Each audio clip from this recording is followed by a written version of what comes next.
Umapela ang ilang sinita sa ginawang clearing operation dahil naghahanap buhay lang daw sila. Ayon sa MMDA, bagamat misyon ding punan ang kulang na mga parking space, kailangan pa rin alisin ang mga sagabal sa daan. Nakatutok si Mark Salazar. Tensyonado talaga tuwing nagpapang-abot sa kalye ang mga nagpapatupad ng kaayusan laban sa mga sagabal pero naghahanap buhay. Sir, Pilipino tayo, sir. Hindi kasi magdangganig. Karapatan naman namin siguro yan. Hindi naman siya nakikausap sa inyo na maayos. Oh, boss, makinig kasi kayo sa paliwanag. Hindi yung kung ano lang gusto Hindi nyo. naman siya ganun, sir. Ano, Pilit. pariyo tayo Pilipino. Boss, Kung mag-inuwa na lang, hindi man ganun. Pilipino, pero sumunod tayo sa tama. Sakto naman kasi sa clearing operation sa Moriones sa Tondo, Maynila ang maling pagparada ng kanyang AUV para magsakay ng mga kalakal na produkto. Kaya wala din kayo sa mga nakakarga. Bubatin ba namin yan? Para naman po kayo na...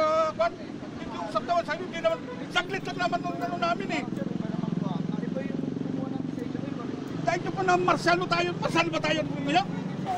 May punto naman daw ang pakiusap pero mawawala naman daw ng tindig ang MMDA Special Operations Group kung nakukuha sila sa pakiusapan. First and foremost, ang sidewalk at ang mga kalsadang pampubliko, it's beyond the commerce of men po yan.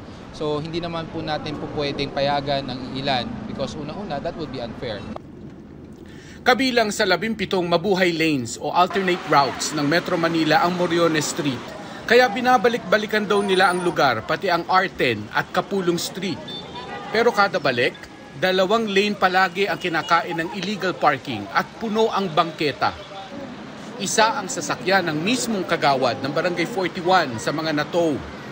Alam niyang mali siya, pero ipinaliwanag niya kung bakit mahirap silang itama. Gustong-gusto namin maglinis, bakit hindi? Kaya lang po yung hanap buhay ng mga tao.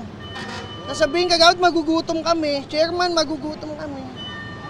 Wala naman po kami maibigay na alternatibong hanap buhay. Marami sa mga nahila ay mga gamit panghanap buhay gaya ng motorsiklo, jeepney at pedicab. Pag may mga kaya naman po yan at may magandang trabaho, hindi naman po magsa-sidecar yan. Hindi naman po magtsatsaga magpakainit dito yan sakali para magtinda. Nauunawaan daw yan ng MMDA kaya pinag-uusapan daw sa itaas ang permanenteng solusyon habang kumikilos sa ibaba para sa panandaliang kaayusan. It all narrows down talaga sa kumbaga structure ng ating mga kalsada na we have the lack of spaces talaga when it comes to parking. What we are doing is, kumbaga, this is the short-term solution, no? But what we are trying to do here is, ang end goal natin is to have a long-term solution. And isa po yan sa tinitingnan natin na magkaroon po tayo ng mga common spaces of parking na pwedeng magamit ng ating mga residente. Habang dumarami ang tao at sasakyan nang hindi naman lumalaki ang Metro Manila, tanggap ng MMDA na paulit-ulit lang ang clearing operations. Para sa GMA Integrated News, Mark Salazar, Nakatutok 24 Oras.